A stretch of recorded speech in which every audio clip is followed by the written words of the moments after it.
Assalamualaikum warahmatullahi wabarakatuh. Untuk kuliah isu sosial dan etika profesi pada pada pertemuan kali ini, kita akan membahas mengenai organisasi dan kode etik profesi. Organisasi profesi dan kode etik profesi itu apa? Kemudian tujuannya apa? Kenapa harus didirikan sebuah organisasi profesi? Akan kita bahas di pertemuan kali ini. Eh, Pembentukan organisasi profesi, tujuannya apa sih? Gitu. Sebuah profesi itu butuh suatu profesionalisme. Jadi seorang yang memiliki profesi itu harus memiliki profesionalisme. Maka untuk mengakomodasi bahwa si pemilik profesi itu profesional, maka dibutuhkan suatu organisasi profesi. Tujuan utama sebuah organisasi profesi atau sebelum ke arah pembentukan organisasi profesi, tujuan sebuah profesi itu adalah memenuhi tanggung jawab dengan standar profesionalisme tinggi sesuai bidang, menentukan tingkat kerja yang tinggi dengan orientasi kepentingan publik. Jadi tujuan utamanya seorang yang memiliki profesi itu adalah memenuhi kepentingan publik. Misalnya begini, sebagai seorang dokter, jadi yang memiliki profesi seorang dokter. Seorang dokter itu harus memiliki tanggung jawab, memenuhi kebutuhan, memenuhi keinginan para pasien untuk atas kesembuhannya. Nah, jadi profesi itu adalah memenuhi tanggung jawab bahwa dia bertanggung jawab pada kesehatan pasien tersebut. Gitu. Tujuan utama sebuah profesi. Maka untuk mengakomodasi sebuah profesionalitas seorang yang memiliki profesi itu adalah pembentukan organisasi profesi salah satunya. Ya. Tentu saja ada masih banyak cara yang dilakukan oleh seorang yang memiliki profesi tersebut. Kemudian ada 4 dasar yang harus dimiliki oleh seorang yang memiliki profesi. Karena bahwa tujuan utama dari seorang yang memiliki profesi adalah memenuhi tanggung jawab dia sebagai seseorang yang memiliki profesi kepada masyarakat, kepada publik, kepada banyak orang, maka ada 4 dasar yang harus dimiliki oleh sebuah profesi. Profesi apapun, baik itu dokter, akunting, kemudian perawat, kemudian programmer, kalau itu di bidang teknologi mungkin ya. Itu yang dimiliki ada 4. Yang pertama adalah kredibilitas. Bahwa masyarakat membutuhkan seseorang yang memiliki profesi percaya bahwa profesi ini mampu memenuhi kebutuhan, mampu memenuhi tanggung jawabnya sebagai seorang yang memiliki profesi. Jadi salah satu contoh yang harus dimiliki untuk meyakinkan masyarakat bahwa dia memiliki profesi tersebut adalah sertifikasi. Salah satunya nanti ada beberapa contoh yang saya kemukakan di pertemuan ini apa saja sih yang harus dimiliki berkaitan dengan kredibilitas. Yang kedua adalah profesionalisme. Diperlukan individu yang memiliki profesi itu memiliki identifikasi jasa sebuah profesi sebagai profesional di bidangnya. Jadi harus profesional sesuai dengan bidangnya, mampu mengerjakan apa yang menjadi profesi dia sebagai seorang dokter, sebagai akunting, sebagai programmer, sebagai notaris misalnya, gitu ya. Kemudian yang ketiga adalah kualitas jasa. Adanya keyakinan bahwa semua pelayanan yang diberi pelaku sebuah profesi memenuhi standar kinerja yang tinggi. Jadi berusaha semaksimal mungkin bahwa memenuhi tanggung jawab akan profesinya kepada publik itu harus memiliki standar yang tinggi, gitu. Jadi, kalau saya tadi mencontohkan sebagai seorang dokter, ya ya dia memiliki keahlian di bidangnya, tadi profesional, kemudian meningkatkan kualitas jasanya. Atau misalnya sebagai programmer, dia tahu apa yang harus dilakukan sebagai seorang programmer, bagaimana sih meningkatkan kualitas, melayani konsumen, melayani pelanggan, melayani masyarakat, melayani publik, bahwa dia adalah seseorang yang memiliki kualitas yang tinggi. Gitu. Kemudian kepercayaan. Pemakai jasa sebuah profesional itu memiliki kerangka etika profesional yang melandasi pemberi jasa, sehingga menimbulkan kepercayaan yang tinggi di mata masyarakat kepada seseorang yang memiliki profesi tersebut. Setelah seorang profesi itu memiliki 4 dasar yang harus dimiliki, maka dia tidak bisa sendiri melakukan itu ya, melakukan keempat dasar tadi ya, keempat dasar yang harus dimiliki oleh seseorang yang memiliki profesi. Karena, masing-masing profesi akan memiliki standar, masing-masing profesi akan memiliki standar bagaimana sih meningkatkan kualitas, meningkatkan profesionalisme, meyakinkan kepada masyarakat untuk percaya kepada dirinya, itu butuh suatu standar, dan standar itu tidak mungkin bisa dilakukan hanya oleh satu orang saja sebagai seseorang yang memiliki profesi tersebut. Tetapi harus ada sebuah organisasi yang mengakomodasi keinginan, kemudian kebutuhan seorang yang memiliki profesi tersebut untuk meningkatkan kualitasnya, untuk memberikan jasanya kepada publik. Nah, maka dibentuklah sebuah organisasi profesi yang merupakan bagian dari perkembangan sebuah profesi dalam proses profesionalnya untuk mengembangkan profesi ke arah status profesional yang dimilikinya. Dan ini diakui oleh pemerintah, masyarakat, pengguna jasa tersebut.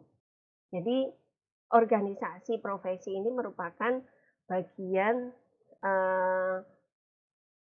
yang dibentuk oleh beberapa orang yang memiliki profesi yang sama untuk mencapai tujuan yang diinginkan. Itu adalah organisasi profesi. Nah, kalau tadi definisi organisasi profesi itu adalah sebuah wadah yang mengakomodasi keinginan, kebutuhan para yang memiliki para pemilik profesi, maka apa sih yang sebenarnya ciri-ciri apa sih yang harus dimiliki oleh organisasi profesi? Yang pertama, umumnya hanya ada satu organisasi profesi dari anggotanya, dari satu profesi. Maksudnya begini, jadi dalam organisasi profesi itu hanya ada satu jenis profesi yang ada dalam organisasi profesi. Misalnya begini, seorang dokter maka akan memiliki organisasi profesi yang sama, yaitu organisasi yang terkait di bidang kedokteran. IDI kalau di Indonesia adalah contohnya adalah IDI, Ikatan Dokter Indonesia. Atau ada banyak organisasi profesi yang dimiliki oleh masing-masing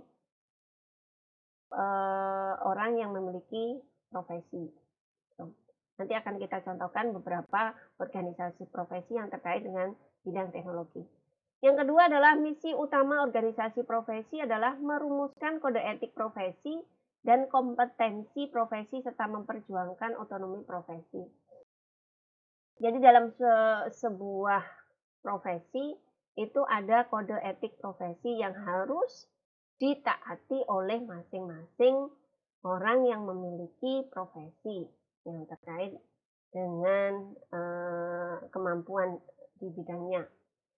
Ya, jadi apa saja yang menjadi kode etik profesi di organisasi profesi ini akan dibahas, aturan-aturannya, kemudian sanksi-sanksinya. Bagaimana jika tidak memenuhi atau tidak mematuhi aturan-aturan yang ada di dalam organisasi profesi. Yang ketiga adalah kegiatan pokok organisasi profesi adalah menetapkan etika dan merumuskan standar pelayanan profesi dan standar pendidikan dan pelatihan profesi. Nah, sebagai seorang yang memiliki profesi tentunya menginginkan di tempat dia bekerja itu meningkatkan kualitas, kemampuan, ya, pengembangan diri. Nah, melalui organisasi profesi itu biasanya akan dilakukan misalnya pelatihan, pendidikan profesi, peningkatan. Artinya begini, jika ada, di tempat kerjanya itu, ada pengembangan karir, nah dari organisasi profesi ini akan dibantu bagaimana sih, eee, memfasilitasi bagaimana sih pengembangan karir yang baik yang harus dilakukan. Salah satu contohnya adalah melalui pelatihan, pendidikan, atau sertifikasi misalnya.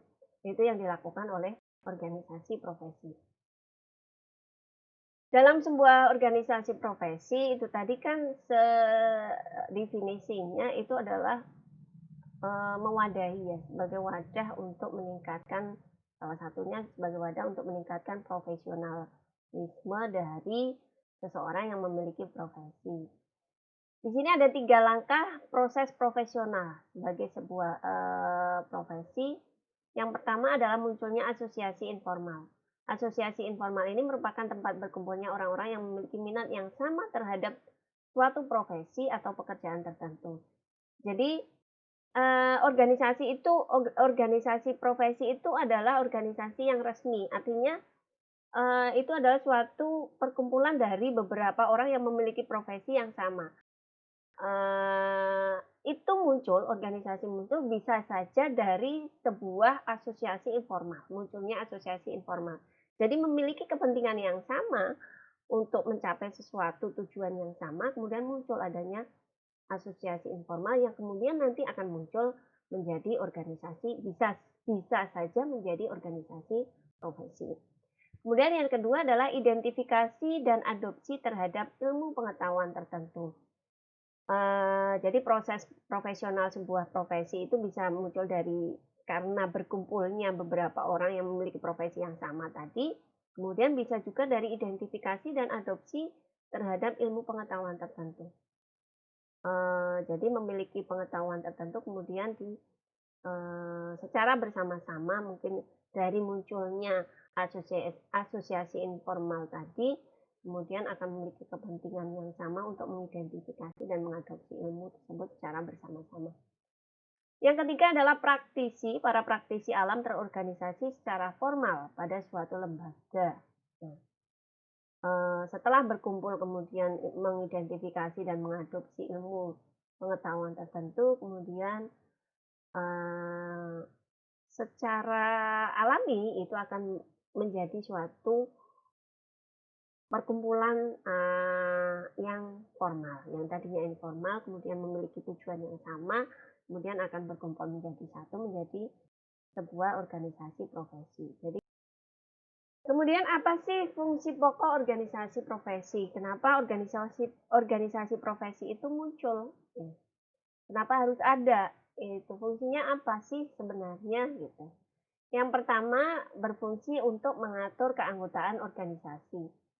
Organisasi profesi menentukan kebijakan tentang keanggotaan, struktur organisasi, syarat-syarat, di dalam anggaran dasar dan anggaran rumah tangga sebuah organisasi profesi. Jadi kalau dia atau seorang yang memiliki profesi itu tergabung dalam sebuah organisasi profesi, itu lebih mudah untuk diarahkan, lebih mudah untuk memiliki perencanaan, kemudian mewujudkan perencanaan itu menjadi sebuah profesionalisme yang memang akan dipercaya oleh masyarakat bahwa seseorang yang memiliki profesi ini benar-benar memiliki kualifikasi yang mumpuni gitu. Yang kedua adalah membantu anggota untuk dapat terus memperbarui pengetahuannya sesuai perkembangan teknologi. Kalau seseorang yang memiliki profesi itu bekerja sendiri, eh, meningkatkan kualitasnya, tidak akan saling tidak ada yang mensupport atau tidak ada yang memotivasi dirinya untuk meningkatkan pengetahuannya. Tetapi jika tergabung dalam sebuah organisasi akan sama-sama saling mempengaruhi, saling memotivasi, saling ingin meningkatkan kualitas dirinya itu secara bersama-sama. Kalau dikerjakan sendiri itu terasa berat, maka jika tergabung dalam organisasi maka akan lebih ringan untuk mencapai tujuan secara bersama-sama. Walaupun memang memiliki kepentingan sendiri-sendiri, tapi tujuannya sama gitu. Kemudian yang ketiga adalah menentukan standarisasi pelaksanaan sertifikasi profesi bagi anggotanya. Ya, sertifikasi ini biasanya dilakukan oleh organisasi profesi. Jika di dalam sebuah perusahaan atau tempat di mana seseorang yang memiliki profesi itu tidak ada kesempatan untuk melakukan sertifikasi. Nah, dalam organisasi profesi itu bisa dilakukan. Yang keempat adalah membuat kebijakan etika profesi yang harus diikuti oleh semua anggota. Jadi, membuat kebijakan tentang etika profesi, apa saja aturan-aturan yang ada dalam profesi tersebut, kemudian apa yang tidak boleh, kemudian apa yang tidak boleh dilanggar, kemudian apa sanksinya, itu semua diatur dalam organisasi profesi. Misalnya seseorang yang melanggar etika profesi bisa saja kena sanksi dari tempat di mana dia bekerja dan juga akan mendapat sanksi dari organisasi profesi itu sendiri. Kemudian yang kelima, sudah saya sebutkan di poin keempat tadi bahwa memberikan sanksi bagi anggota yang melanggar etika profesi. Jadi membuat kebijakan etika profesi sekaligus akan memberikan sanksi juga bagi seseorang yang memiliki profesi tapi melanggar etika profesi dalam profesinya. Gitu.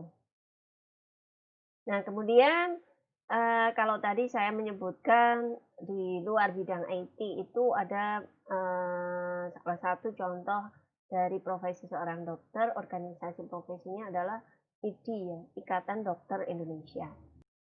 Nah, sekarang saya akan memberikan beberapa contoh organisasi profesi di bidang IT. Yang pertama adalah ACM, Association for Computing Machinery. Nah, ini nanti bisa dibaca sendiri, IEEE, apa itu IEEE, nanti bisa dibaca. Kemudian search itu apa, banyak ya, banyak sekali organisasi profesi di bidang IT. Di Indonesia pun ada beberapa organisasi profesi yang bisa diikuti oleh beberapa yang memiliki profesi di bidang IT. Salah satunya contoh adalah IPIN, ya, Ikatan Profesi Komputer dan Informatika Indonesia. Ya, ini juga ada Asosiasi Penyelenggara Jasa Internet. Itu bisa diikuti oleh yang para pengusaha jasa internet. Sekarang mungkin sudah berkurang ya, tapi mereka bisa bergabung di salah satunya. Nanti bisa dibaca mengenai contoh-contoh organisasi profesi di bidang IT. Masing-masing akan memiliki aturan, memiliki anggaran dasar, anggaran rumah tangga yang berbeda sesuai dengan organisasi profesi yang dibentuknya. Kemudian lanjut ke kode etik profesi. Saya tadi sudah menyebutkan ada salah satu fungsi dari organisasi profesi adalah membuat kebijakan berupa kode etik profesi. Apa sih kode etik profesi? Kode etik profesi berasal dari bahasa Inggris yaitu code dan bahasa Latin codex. yang diartikan sebagai kumpulan sandi, buku, undang-undang, dan kata yang disepakati oleh lalu lintas telegrafi serta susunan prinsip hidup dalam masyarakat. Kemudian etik atau etika sendiri berasal dari bahasa Prancis etika, etik, dan Latin etika atau Yunani ethos, merupakan moral, filosofi, filsafat, dan ajaran kesusilaan. Jadi kalau digabungkan, kode etik itu adalah sistem norma, nilai, dan aturan profesional secara tertulis secara tegas yang menyatakan apa yang benar, apa yang baik, dan apa yang tidak benar atau tidak baik menjadi profesional yang menjadi anggota dari sebuah organisasi profesi. Jadi kode etik profesi itu akan membedakan mana yang baik dan mana yang tidak baik, mana yang benar dan mana yang tidak benar dalam melakukan sebuah kegiatan dalam profesi yang ditekuninya. Tujuan kode etik adalah pelaku profesi tersebut dapat menjalankan tugas dan kewajiban serta memberikan pelayanan yang sebaik-baiknya kepada pemakai jasa tersebut. Ada beberapa prinsip dari kode etik profesi. Yang pertama adalah prinsip standar teknis, ya. Jadi bagaimana melaksanakan jasa profesional yang relevan. Jadi sesuai dengan SOP-nya misalnya. Apa sih SOP yang harus dilakukan oleh para pemilik profesi. Kemudian prinsip kompetensi, setiap anggota profesi harus melakukan pekerjaan sesuai dengan kehati-hatian. Prinsip tanggung jawab, itu harus bertanggung jawab kepada si pemakai jasa dari profesi yang ditekuninya. Kemudian prinsip kepentingan publik. Jadi memiliki prinsip bahwa seseorang yang memiliki profesi itu akan memberikan jasanya kepada masyarakat umum, untuk kepentingan masyarakat umum. Kemudian prinsip integritas, ya, menjunjung tinggi nilai tanggung jawab profesional dengan integritas yang tinggi, memelihara dan meningkatkan kepercayaan publik yang menggunakan jasa profesionalnya. Kemudian prinsip objektivitas, ya, jadi objektif, ya, menjadikan bahwa profesi ini untuk kepentingan orang banyak. Kemudian prinsip kerahasiaan. Setiap anggota menghormati kerahasiaan informasi. Misalnya sebagai dokter itu ada prinsip kerahasiaan yang tidak boleh memberikan diagnosa kepada orang lain, pada pasien lain, hanya pasien tersebut yang ditangani. Atau sebagai yang terkait dengan IT, programmer atau sebagai yang mengelola data, itu tidak boleh memberikan data kepada orang lain. Nah, ada prinsip kerahasiaan. Kemudian prinsip perilaku profesional. Memiliki harus konsisten dengan reputasi profesinya dengan baik dan menjauhi tindakan yang dapat mendiskreditkan profesi yang diembangi. Itu adalah prinsip-prinsip dari kode etik profesi. Kemudian yang terakhir adalah tanggung jawab moral. Kenapa harus ada organisasi profesi? Itu memberikan juga edukasi kepada pemilik profesi bahwa kita yang memiliki profesi ini memiliki tanggung jawab moral terhadap profesi yang kita emban. Titik penekanan dari profesionalisme ini adalah pengetahuan, ilmu pengetahuan dan teknologi, kemampuan manajemen beserta strategi penerapan. Jadi bagaimana sih profesional dalam meningkatkan ilmu pengetahuan, dalam kemampuan manajemen, gitu. Sikap etis di dalam penggunaan teknologi modern dalam rangka menunjang pekerjaan dengan profesi tertentu. Jadi intinya adalah setiap orang yang menghormati diri dan profesinya akan bertanggung jawab terhadap peran atau profesinya. Nah, itu materi tentang organisasi profesi dan kode etik profesi. Untuk pertemuan kali ini saya akhiri, kita ketemu lagi di pertemuan berikutnya dengan materi yang berbeda. Wassalamualaikum warahmatullahi wabarakatuh.